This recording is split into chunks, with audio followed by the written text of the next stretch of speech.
Praise the Lord. I welcome you all in the most precious name of our Lord and Savior Jesus Christ. Today is the 33rd session of our Mark study, and today we are going to look at Mark chapter 14, 53 till 65. So let me share the PPT with you all, and let's pray and look unto the Lord that He may speak to us, speak to all of us. So before I go into the study, I just want to give you the structure of these verses. This is divided into five small sessions. We have an introduction, that is verses 53 till 54, and then we will have a false testimony against Jesus, that is 55 till 59. Okay. And then we will have the dialogue between the high priest and Jesus, that is 60 to 62. Okay, I will speak a bit louder. And then we have accusation of blasphemy and condemnation by the Sanhedrin, the Jewish authority. That is 63 till 64. And then at last we have an abusive treatment of Jesus, verses 65. So this is how this particular small passage is divided into five sessions. Okay, so let's look into that. And before I go into the detailed study, let me warn you, I will have a longer introduction this time. I'm not going to do a verse by verse exposition here. Yes, I will go through some verses, but I will have a longer introduction to do. Okay, before I go into the detail of these passages and to the introduction, I want to talk something regarding to the trial of Jesus Christ. Okay. There are two stages of his trial. One is the religious trial, and second is the civil one.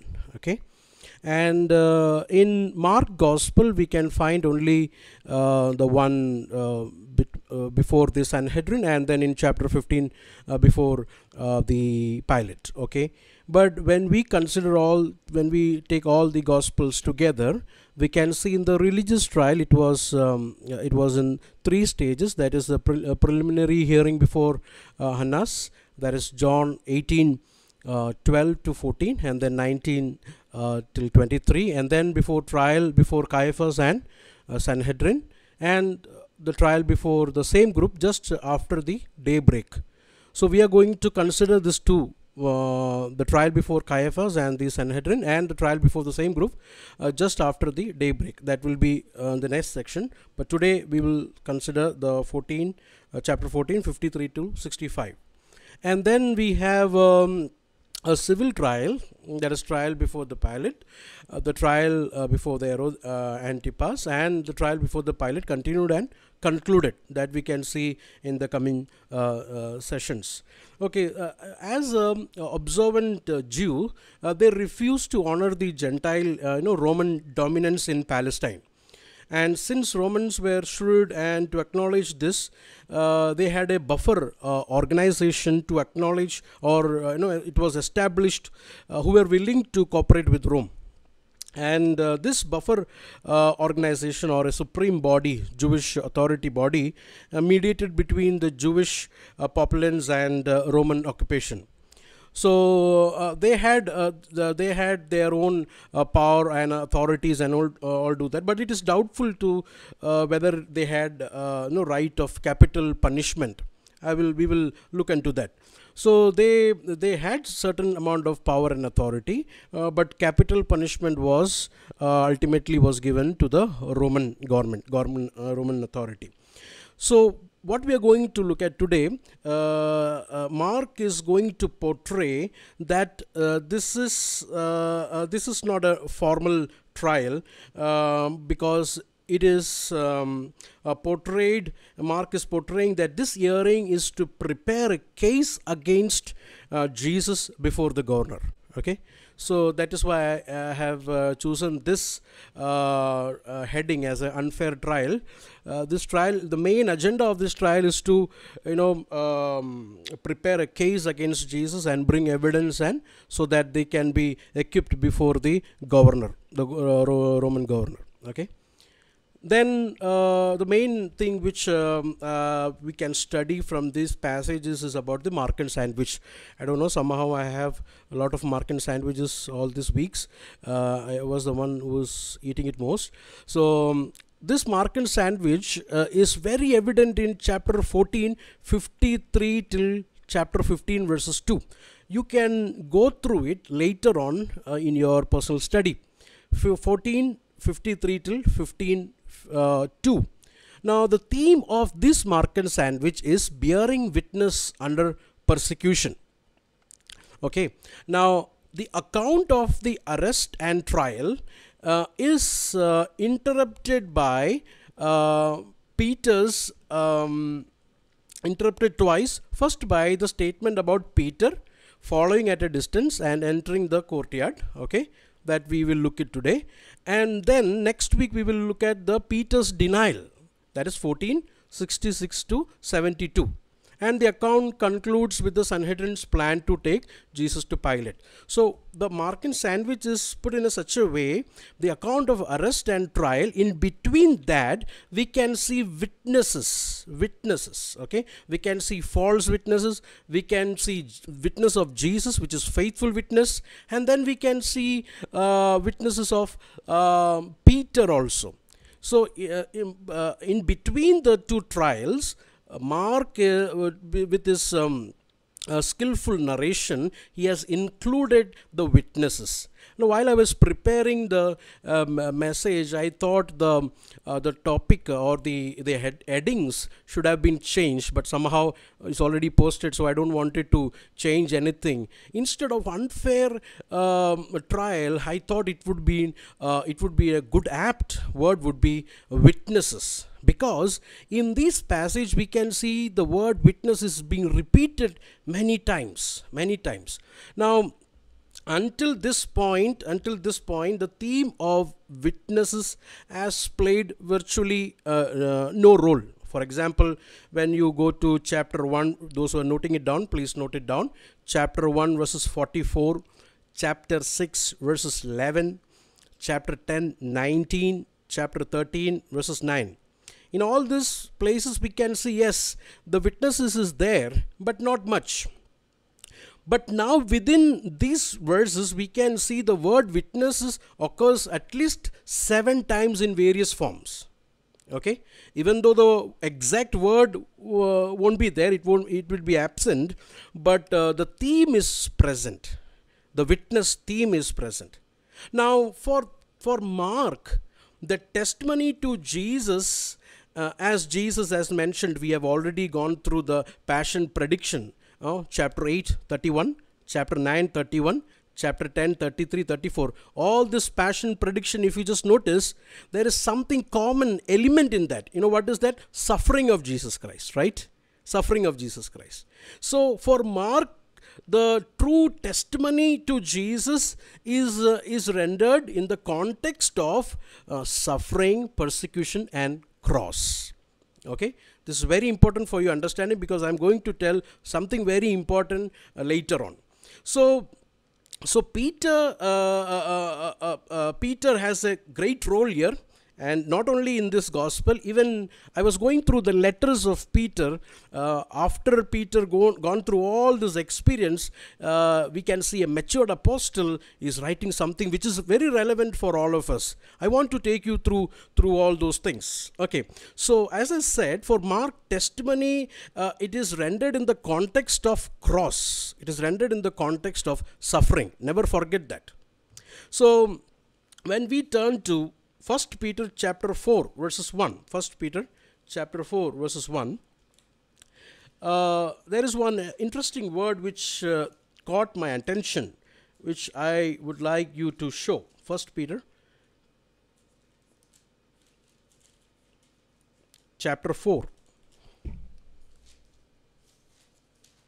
verses 1. So it says that Therefore, since Christ in his body suffered in his body, harm yourself also with the same attitude, because whoever suffers in the body is done with sin. See, that word which has caught in my mind is harm yourself. When we talk about armor of God, usually we go to Ephesians chapter 6, very famous. We know about the armor of God. Put on the whole armor of God. But here Peter is saying that you should arm yourself with the attitude of Christ, with the same attitude. What kind of weapon is talking about? See, when you are suffering, or when you're facing the persecution, you also should arm yourself with the same mind of Christ, ready to suffer. That is what Peter is trying to tell us. Yeah. So believers should prepare themselves as soldiers for suffering. You know, when I was preparing this message, I thought Peter was just looking back at his experience. He went to that to the palace without the weapon, without the armor, without that intention, without that attitude of Christ. Christ went to that palace with a full intention to suffer. But Peter followed Jesus at distance, but with no attitude of being suffered. He was not armor. He did not harm himself with that attitude. That is why he is exhorting in 1 Peter chapter 4 that we should arm ourselves with the attitude of Christ. In the translation it says that manasa, mind of Christ. Mind of Christ. So mind of Christ is not just a model for us to follow, but it is also a armor that we should wear. Christ was ready to suffer, and we are also called to take this my intention, or the arm of Christ, or this attitude of Christ. Now again Peter is saying that those who take this armor, those who suffers in the body is done with sin. It does not speak about sinless perfection, but what he is saying that if anyone is willing to suffer themselves, they will triumph over the sin. They have broken with sin. Okay, cease to participate in the lawless activities. That is the meaning of it. It's not talking about sinless perfection. They are ceased to participate in any activities that will not please God. So we should be armed ourselves. We should be ready to take this armor and ready to suffer with Christ or for Christ. That is the attitude of Christ. Now, we went through the Gethsemane prayer, and prayer is very necessary and vital so that we may not fall in temptation. It is very necessary, but at the same time we should take some deliberate action to such temptation by equipping ourselves with the attitude of Christ. Not just prayer, not just fasting. We can fast for 40 days, 21 days, 7 days. We can pray for many hours and do all these things. But unless and until we take some deliberate step, taking the armor of same Christ attitude, I'm ready to suffer. I'm ready to, take this. If we are not deliberately taking this action, our prayers and fasting and all those, righteousness will not work. So that is a warning for all of us. Then next, 1 Peter chapter 4. I'm sorry, I'm taking you through Peter because we are going to look at Peter in the coming sessions also. In chapter 4 again, when you come to chapter 4 verses 14 onwards. Chapter 4 verses 14 onwards, it says that if you are insulted because of the name of Christ, you are blessed, for the Spirit of glory and of God rests on you. If you suffer, it should not be as a murderer or a thief or any kind of criminal or even as a meddler. Now, if I ask you, do you want to become a murderer? We will say no. What about criminal? No. What about thief? No. What about meddler? What about meddler? Watching over others' affair. So Peter is saying that a meddler is equal to a murderer, a meddler is equal to a thief. Okay, equal to a thief. Now, we should not suffer because of our sinful acts, but we should suffer because of righteousness and because of Christ's sake. Okay, because of true testimony of Christ Jesus. I just pointed that because sometimes we may, bring together our own evil actions and we say that we are suffering for Christ. No, that is different. So here, being a testimony to Jesus or testifying Jesus can involve or will involve suffering, but we should be ready to take that suffering. Okay, then I want to show you something very important and related to this Markan sandwich, is that model in this Markan sandwich we can see model for true discipleship. Okay, now I want to show you true person, that is Jesus Christ and Peter. In Jesus Christ we can see, okay, Jesus faithfully testifies he is the Messiah. Okay, and because of that he is suffering condemnation and beating. But just look at on the other side, Peter denies that even he knows Jesus. Okay, so escaping punishment, but we know after this he suffered shame and humiliation.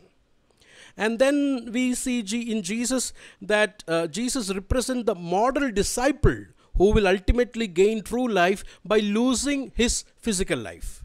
But what about Peter?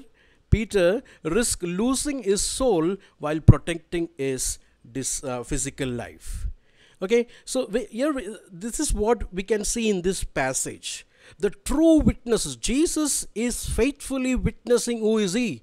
But on the other side, a dear disciple who truly loved Jesus, that's what I think. He truly loved Jesus. That's why even all of them fled, even he also fled, but after some time followed Jesus in distance. So at the same time he had a courage, but at the same time he was wavering. But what kind of discipleship Peter is looking? Peter is looking, is forsaking a discipleship of costly following. Okay, but he want to be a safe observer. Okay, in his comfort zone, he want to look at Jesus, he want to see Jesus, he want to worship Jesus, he want to pray in his comfort zone. Okay, but he don't want to be a disciple who is ready to pay the cost.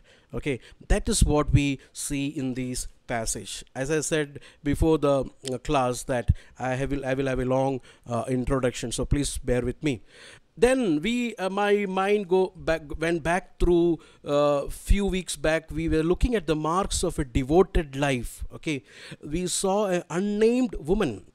The unnamed woman seemed that in the face of rebuke and insult and humiliation, she gave the best to Jesus, committed fully. Whatever she was dear to her, she gave it fully to the Lord in face of humiliation and rebuke. But what about the sword? In the face of sword, Perpetua, we can see she was bold enough to witness Jesus as her Lord. This is the mark, one of the marks of a devoted life, ready to suffer for Christ, ready to suffer for Christ. Okay, so these women, the unnamed woman and the Perpetua, has their examples as they are models as great role models before us. May God help us to live like them. Then we have the unfair trial of Jesus. This is the first of two trial scenes in Mark. Okay, the Jewish one before the Sanhedrin, that is what we are going to look at today, and then we will have a Roman one before the Pontius Pilate, the Roman governor, that we will look later on, chapter 15 verses 1 to 15. Okay, now I want to show you certain things here. Number one, this trial, like I said before, is to marshal evidence to be used against Jesus to gain a capital sentence from the Roman government. John 18:30 till 31 gives a hint that this Jewish authorities, they didn't had a power to give a capital punishment. Okay, I assume like that. They did not. They can stone one person to death, but they cannot give capital punishment. So they are marshalling evidence. They are taking all evidence, looking for evidences and witnesses, so that when they stand before the governor, they will have enough evidence to put Jesus into death. Okay, that is the one thing which we see here. The next one, this is not a surprise for a Mark readers and for Jesus, because Christ has already predicted it, right? We see, especially in Mark chapter 10, 33 and 34, very clearly how beautifully Jesus has predicted it. I would like you all to go through that verses again. We have already dealt with that verse. Just go through 33 and 34. Specifically, what Jesus has predicted, it has already happened. It is happening in chapter 14. Just there, look at that, chapter 10, 33 and 34. We are going to Jerusalem, he said, and the Son of Man will be delivered over to chief priests and the teachers of the law. They will condemn him to death. They will condemn him to death and will hand him over to the Gentiles, who will mock him and spit on him, flog him and kill him. 3 days later he will rise. So see that particular phrase. It says that they will condemn him to death and hand him over to Gentiles. Now let's come to chapter 14. Chapter 14 verses 64. Chapter 14 verses 64. You have heard the blasphemy. What do you think? They all condemned him as worthy of death. And when you come to chapter 15 and 16, they are handing over Jesus to the Gentiles. Exactly what Jesus has prophesied. Exactly how he has predicted it. So Jesus has already predicted his passion, about this trial, whatever it is, about this unfair trial or handing over to the Gentiles. It's already been predicted. Now the third, which is very close to my heart, is God's just trial. Okay, we see unfair trial here, but at the same time, we should understand that this is God's just trial. Jesus is delivered over by Judas to sinners, but also by God for sinners. Okay, so there is one verse in Romans chapter 4:25. Romans 4:25. I will read it for you. It says that in Romans 4:25, he was delivered over to death for our sins and was raised to life for our justification. Again, Romans 3:25 and 26. This is one of my favorite verses. In chapter 3, verses 25 and 26. God presented Christ as a sacrifice of atonement. That presented means he has, put forth Christ before all. Like raising up that statue of Jesus said in Mark chapter 3, like Moses has raised in chapter 3 verses 14, just as Moses lifted up the snake in the wilderness, so the Son of Man must be lifted up. So that Jesus is lifted up, presented before all. For what reason? For what reason? We can come to Mark chapter 3 and see it very clearly that God represented Christ as a sacrifice of atonement through the shedding of his blood to be received by faith. He did this to demonstrate his righteousness, not just to justify sinners, that is there included, but he did this to demonstrate that he is a just God, that he is a righteous God. So the trial which you see here, in human perspective, yes, it is unfair, but in God's perspective, it is a just trial. Not because Jesus is a sinner, but because we are all sinners, and for all of us, there is a substitute needed to die on the cross. It's a just trial of God's.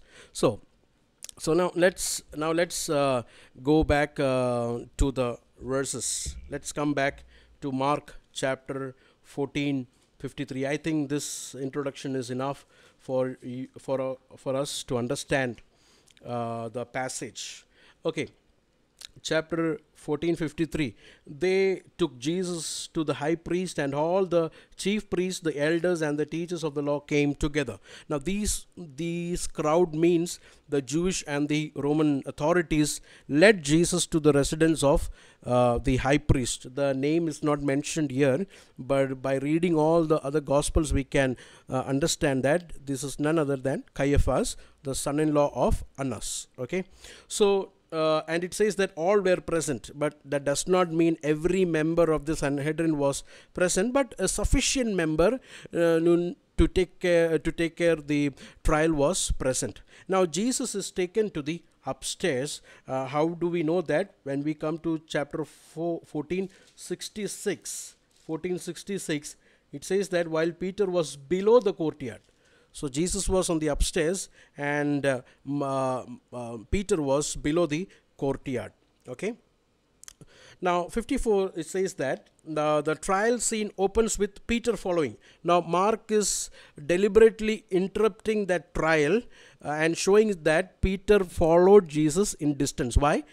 To show that the trial and the denial of Peter was the same incident. It happened in a same night, or it happened in the same incident, because Mark will come again back to Peter later on in verses 66 onwards. So he's just giving us an introduction that Peter is already there in the courtyard, and that distance will lead him to denial. That distance will lead him to denial. Now this distance is already foreshadows his denial. Okay, he is following Jesus, and as I said before, he has forsaken a discipleship of costly following. Let me ask, or let us examine ourselves. Am I following Jesus at a distance, in a comfort zone? Okay, I love what Jesus is saying. I love his teaching. I love him, but I don't want to follow him so closely and intimately, because that will ask me to pay the cost. So his distance means that he is going to deny. He is going to deny.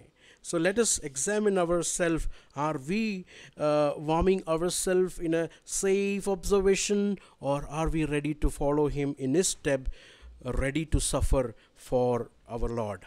Okay, now let's come to chapter 14, 55 till 56. The chief priest and the whole Sanhedrin were looking for evidence against Jesus. Were looking for evidence. That itself teaches us that they were looking to trap Jesus, to present Jesus, to give him a capital punishment. Not only here, even early in his Galilean ministry, chapter 3 verse 6, we can see how they came together and plot to kill Jesus. Now all came together. Now this is not a legitimate trial, since, as I said, the goal is to find sufficient evidence to put Jesus on the death. That is the main goal. And the arrival and the incidents in the Jerusalem. Okay, Jesus came in Jerusalem, and we know that because of his arrival, it has provoked these Jewish leaders to plan this plot against Jesus. Now what happened? Verses 56, many testified falsely against him. Even in the midnight, the witnesses are ready to witness falsely against Jesus.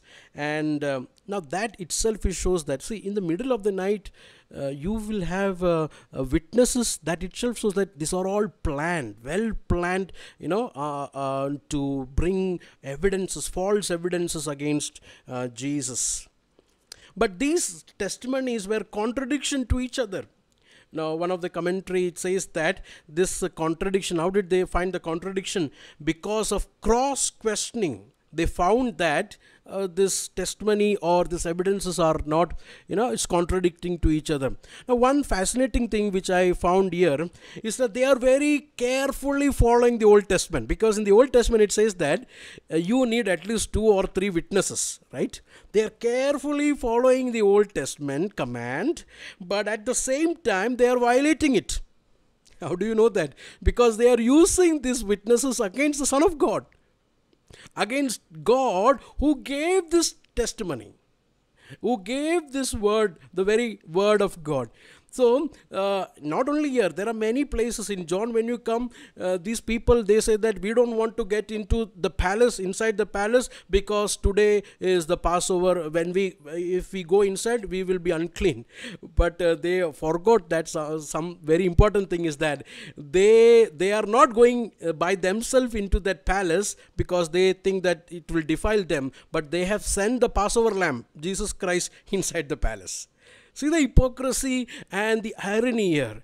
They wanted to follow what the Old Testament is saying, but they are at the same time violating it. 57 till 59. So 56, many testified falsely against him, but their statement did not agree. Then some stood up and gave this false testimony against him. So Mark reports the only one specific charge against Jesus. Okay, all this calculation and plans against Jesus was failing. So one specific charge against Jesus is used. And what is that? And this particular charge will be used, again in chapter 15 verses 29. 15:29. When you turn. Okay, 15:29. The same charge is used again, to insult Jesus. Those who passed by heard insult at him, shaking their heads and saying, "So you are going to destroy the temple and build it in 3 days." Okay, the same charge which is put against Jesus is used after on the cross, mocking at him. So although Jesus implicitly threatened the temple by clearing the merchants, okay, we already saw that, the clearing of the temple courts, and then predicted the destruction. We also saw that in the Olivet discourses. Okay, but nowhere in these passages have you ever read that he said, "I'm going to destroy it"? No. So they took the words out of context, and they say that this man said that I'm going to destroy the temple. That is what 58. We have heard him say, "I will destroy this temple made with human hands, and in 3 days will build another not made with hands."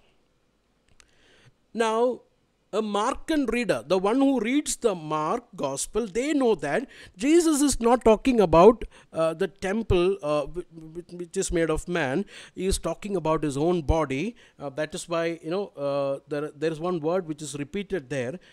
3 days, and in 3 days will build another which is not made by man. Okay, this 3 day. This is connected to what? This is connected to the messianic or the Christ prediction, the passion prediction. There also you can see Jesus is predicting that in 3 days, and in 3 days. So the one who is reading the Mark gospel, they will know that Jesus is talking about his own body. Jesus is talking about his own body. So Jesus becomes the new temple. According to Markan reader, Jesus becomes the new temple, and the new and a greater eschatological temple. Now, most of the time we take healing of Jesus very lightly. Okay, and but you should understand this is very serious. Temple is a place called, or a place where people go for healing, right? A temple is a place where people go for forgiveness. But during the days of Jesus Christ, that temple was no use. No healing, no forgiveness, nothing is happening in that temple. But at the same time, here people coming to Jesus are receiving the healing. The people coming to Jesus are receiving the forgiveness. So what the temple was made for, and it is not working during the time of Jesus, here is the new temple, where God's presence, God's glory is working through Jesus Christ. So Jesus becomes the new temple, new and greater eschatological temple.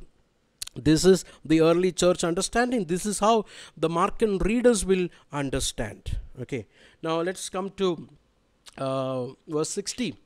Then the high priest stood up before them and asked Jesus. Now the high priest recognized one thing, that all this testimony against Jesus is not going anywhere.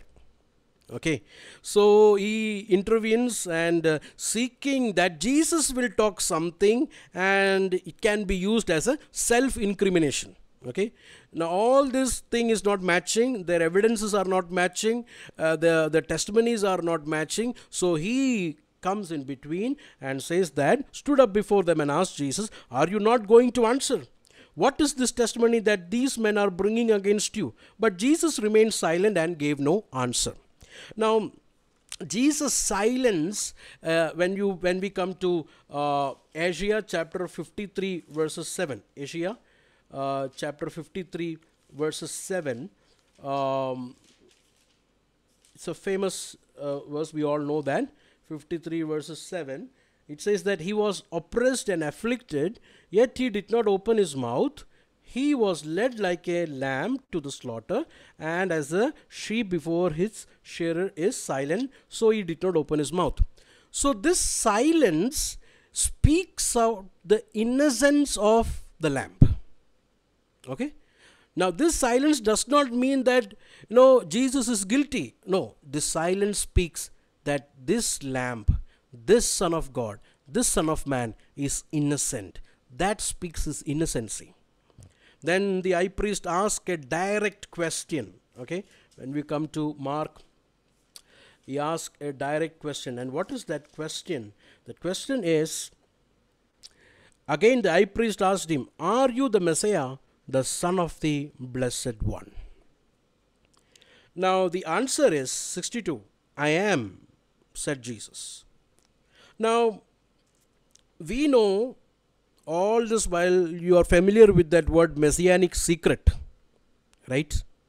Now Jesus was extremely reserved with reference to the messianic identity. For example, we saw in chapter 1, 25, 34, chapter 3, 11 till 12, in all these places Jesus is silencing the demons who recognized him as Messiah, right? And then during the Peter's confession, he silenced his disciples, don't say to anybody. And not only his messianic nature title, but also the sonship, divine sonship also. Now similarly, his divine sonship has been acknowledged by the demons in chapter 3 verses 11, chapter 5 verses 7. The Father has acknowledged it at the baptism, and we can see again in the transfiguration. All this passage we went through, so I'm not going in detail. So here we can see Jesus' messianicship, the sonship, is somehow reserved, extremely reserved, and why Jesus is not trying to reveal that he is the Messiah. And we will have that question. By the way, he came to reveal himself, who is he, right? But why is he not? I found this answer very, it's very beautifully said. See, until this question by the high priest, are you the Messiah? This question, Jesus steadfastly silenced all proclamation about his messianicship and divine sonship. Okay. So in order to truly understand the meaning of his person, something is missing. Until now, something is missing. And what is that missing element? The missing element is suffering. See, when Peter acknowledged that you are Christ, what Jesus is doing? Jesus began to teach them, the Christ what you think, I am not. You are thinking a political leader, disciples. So Jesus began to teach the disciples what kind of Messiah is. That's why we have three passion predictions. And included in that, embedded in that passion, what we have? Suffering. And disciples have no clue. And how do you know that they had no clue even after so much of teaching? Peter came into the courtyard without that intention, without that attitude of Christ, bearing that. That is why the Peter in the gospel and the Peter in the epistle is so different. In the epistle, Peter is saying that arm yourself with the same attitude, with the same intention to suffer for Christ, because I went without this into that courtyard that night. Are you getting me? I went without this weapon. I went without this. That's why I faced humiliation and shame. It should not happen to you.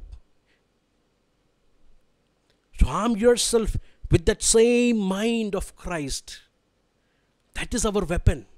I'm ready to suffer for Christ. So one element is missing. That is why we have the messianic secret. Because people will think that Jesus is here, to revolt and to put down this Roman government and give authority to to Israel. They will have lot of wrong understanding about Messiah. But here at this juncture, at this point of time, when Jesus is going to suffer, he openly declared it and said, I am the Messiah. The veil is removed. No more messianic secret. No more messianic veil. Nothing. The veil is removed because I am going to suffer.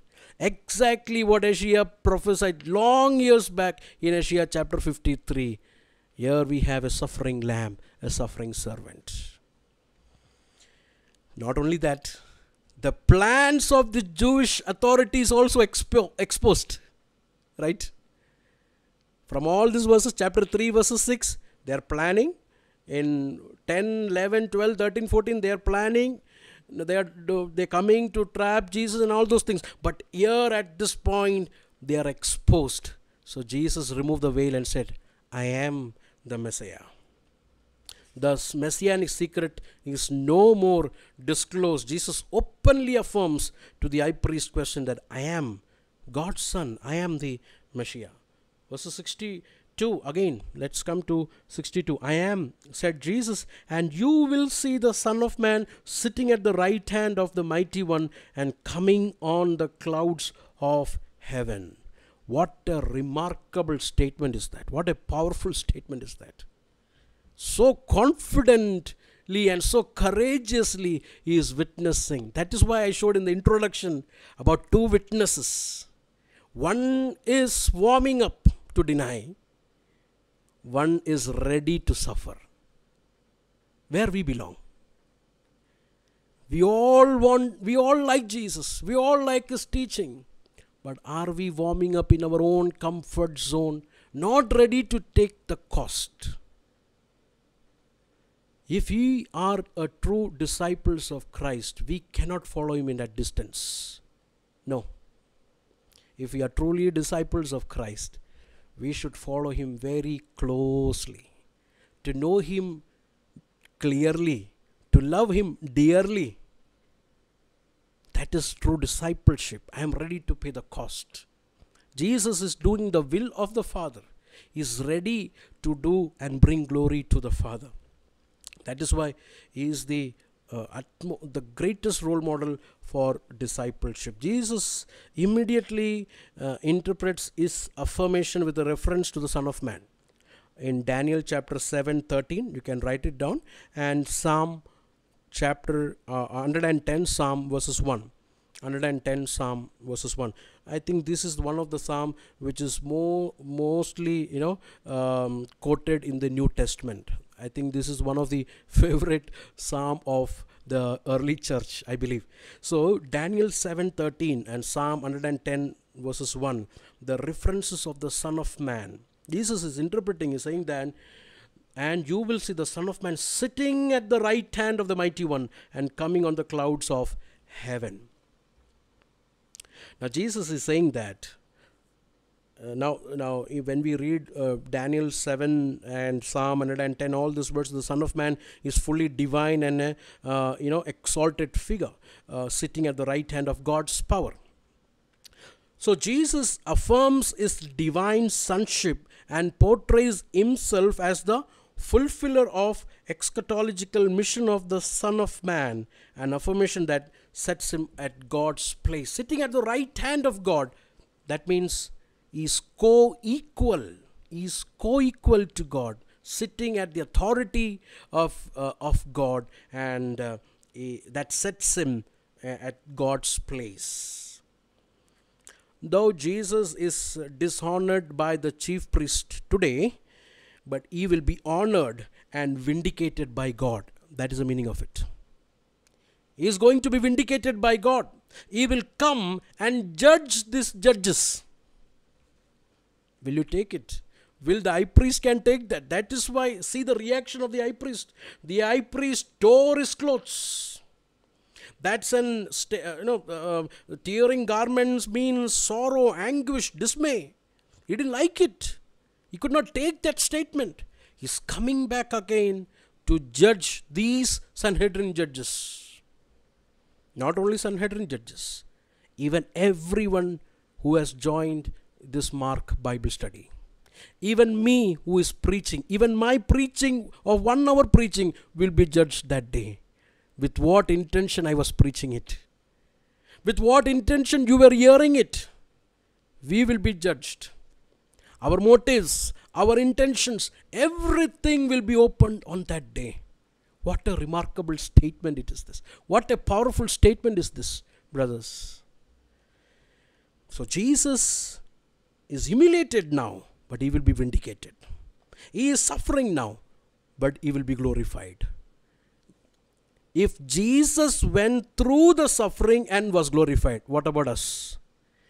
We should go through the suffering and enter to the glory. That is our calling. Next, Jesus' words about his authority as the Son of Man, who will be exalted to God's heavenly throne and will return to judge, as I said, these religious leaders. Now 65, verses 65. 64. You have heard the blasphemy. What do you think? They all condemned him as worthy of death. So the decision of verses 65, then some began to spit at him and blindfolded him, struck him with their fist and said, prophesy, and the guards took him and beat him. So they have unanimously, the Sanhedrin has unanimously condemned Jesus to death because of blasphemy charge. So the decision of council results in abuse of the prisoner. That's why they started abusing Jesus. Spitting was the action meant to shame and demean someone. Okay. Now this is already prophesied, predicted in Isaiah chapter 50 verses 6. You can write it down. Isaiah 50 verses 6. The suffering servant will be insulted and be spitted. These actions also recall the third passion prediction. Jesus has already predicted in his third passion prediction, not only in Isaiah, but also in his third passion prediction. Now there is an irony here, I want to show you. They blindfold Jesus, right? Verses 65. Then some began to spit at him, and they blindfold him, struck him with their fist and said, prophesy. Now what is the irony? They blindfold him and said to prophesy. But they did not know that Jesus has already prophesied it. Right? These people are going to do this. He has already said that. Unaware of that he has already done it. And the blindfold questioning may be meant to mock his messianic claims. In Isaiah chapter 11 verses 3. Isaiah 11:3 says that, the suffering servant will be endowed by the Spirit, and the Messiah will not judge by what he sees. So they are saying that if Messiah will judge without seeing, so we are going to blindfold you, so you prophesy without seeing. So maybe they did like that. So whatever the reason, they started abusing Jesus Christ, and they came into a conclusion that this man is worthy for death and condemned Jesus to death. I want to conclude my message here. Dear brothers and sisters, what is the hindrances for faithful witnesses? What is hindering us? In chapter 14, I want to show two people. One is Judas, second is Peter. What was the fact that hindered them, both of them? For Judas, it was the love of money, materialism. What was Peter? It was fear. Love of money, love of word, or materialism, or fear.